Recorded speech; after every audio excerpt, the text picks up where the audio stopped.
Assalamualaikum warahmatullahi wabarakatuh. Shalom, Om Swastiastu, Namo Buddhaya. Salam kebajikan, salam sejahtera bagi kita semua. Yang saya hormati Ibu Delin Mohon BED SPD selaku Guru Bahasa Indonesia. Yang saya hormati Ibu Alatia Leticia Utagalung BED SPD selaku Guru Pendidikan Pancasila. Dan yang saya hormati Ibu Indriani Lasabun BED SPD selaku Guru Biblical Studies. Sudah sepatutnya kita mengucap syukur kepada Tuhan Yang Maha Esa karena berkat dan kasih karunia-Nya kita berada di tempat ini dalam keadaan sehat untuk mendengarkan pidato yang akan saya sampaikan. Pada kesempatan yang telah diberikan, izinkan saya Alista Palengka dari kelas 93 untuk menyampaikan informasi dan gagasan mengenai bahaya rokok pada kesehatan remaja yang secara nyata dapat dilihat dan dampaknya. Banyak dari kalangan remaja yang menganggap bahwa merokok merupakan hal yang biasa, namun kenyataannya merokok dapat menyebabkan kerusakan pada tubuh hingga menyebabkan kematian. Pidato ini bertujuan untuk memberikan informasi terhadap remaja yang belum terpapar rokok bahwa bahaya untuk melakukan perilaku merokok, dan menyadarkan kepada remaja yang telah terpapar rokok bahwa pentingnya berhenti merokok. Rokok merupakan produk yang dibuat dari daun tembakau yang dikeringkan dan digulung, kemudian penggunanya akan menghisap asapnya untuk mendapatkan efek nikotin, yang dimana efek nikotin ini berbahaya yang dapat menyebabkan ketergantungan dan berbagai penyakit lainnya terhadap pemakainya. Tindakan merokok seringkali dilakukan remaja karena faktor keluarga, ajakan teman, dan rasa penasaran. Para remaja menjadikan rokok sebagai tempat pelampiasan dan kepuasan diri. Berdasarkan survei kesehatan Indonesia, jumlah perokok aktif di Indonesia mencapai 70 juta orang, yang dimana anak-anak dan remaja menjadi perokok aktif utama. WHO mencatat bahwa 30% kematian di Indonesia disebabkan oleh kebiasaan rokok. WHO juga kembali menyatakan bahwa jumlah penderita kanker paru-paru dan jantung meningkat karena mengingat jumlah perokok yang terus-menerus bertambah.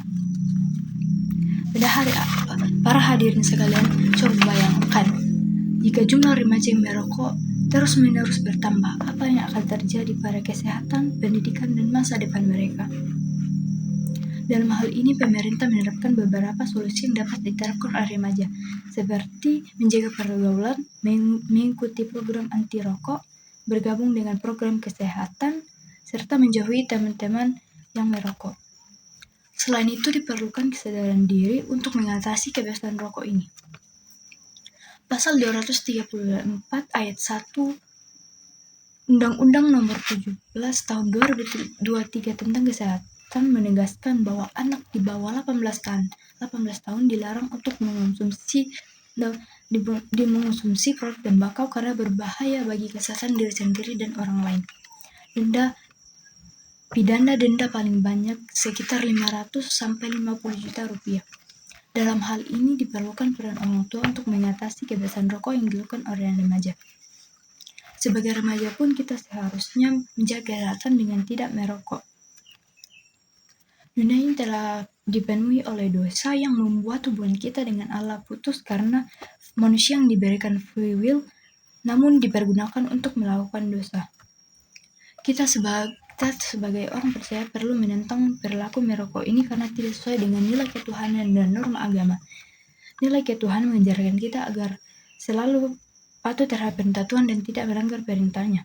Norma agama mengajarkan kita agar ajaran agama dijadikan sebagai pedoman hidup. Perilaku merokok ini bertentangan dengan kedua hal tersebut karena merokok melanggar firman Tuhan. Berdasarkan kitab 1 Korintus 6 ayat 19-20, tubuh kita adalah bait Roh Kudus yang harus dijaga dengan kekudusan dan kebanggaan. Tentu, perilaku merokok tidak sesuai dengan kedua hal tersebut, karena rokok dapat merusak tubuh.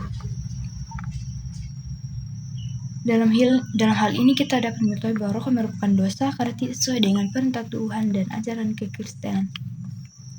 Walaupun baik dari kalangan remaja yang melakukan perilaku rokok, tetapi Allah tetap mengasihi.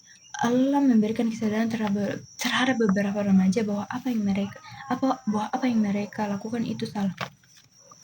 Dalam ajaran Kristus sebagai Transformasi budaya mengajarkan bahwa seluruh budaya berada di bawah penghakiman dan kedaulatan Tuhan, yang dimana orang percaya harus melakukan pekerjaan budaya di bawah ketaatan Tuhan. Budaya rokok di kalangan remaja berdampak negatif pada kesehatan yang menyebabkan berbagai penyakit dan jelas-jelas melanggar firman Tuhan.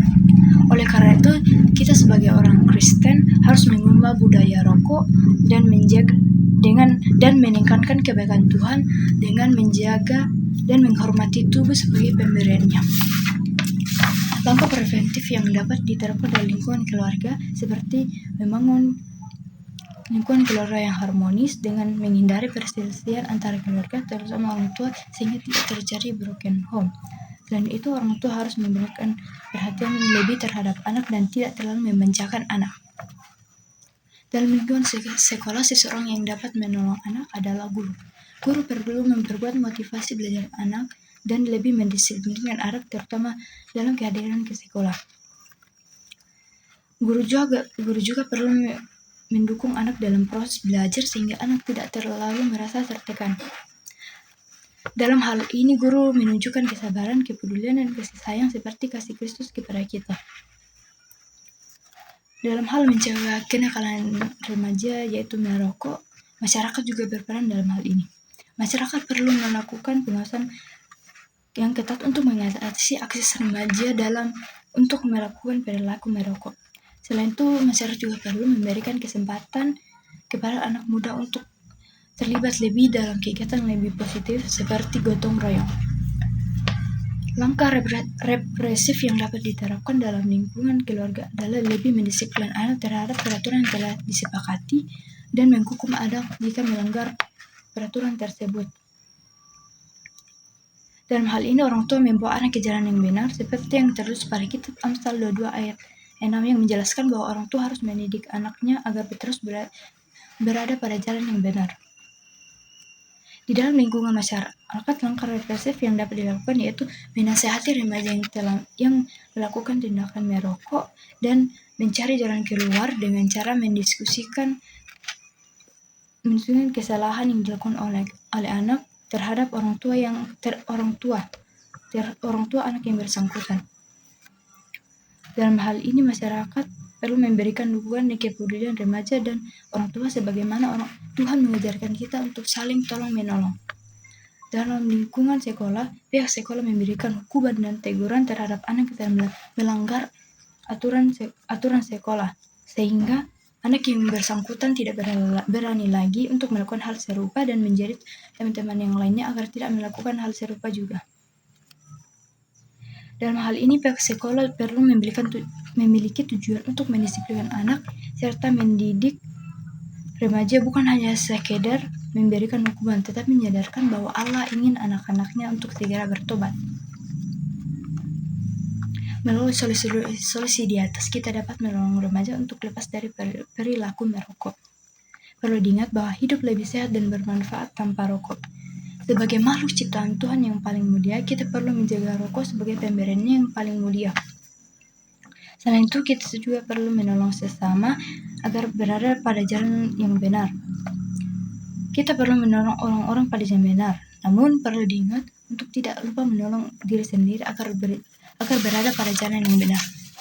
Saya berharap kita memiliki kehidupan yang bahagia dan sehat tanpa rokok demi masa depan yang cerah dengan pengalaman yang indah. Marilah kita sadar akan bahaya rokok dan melakukan kegiatan lebih positif di masa remaja ini.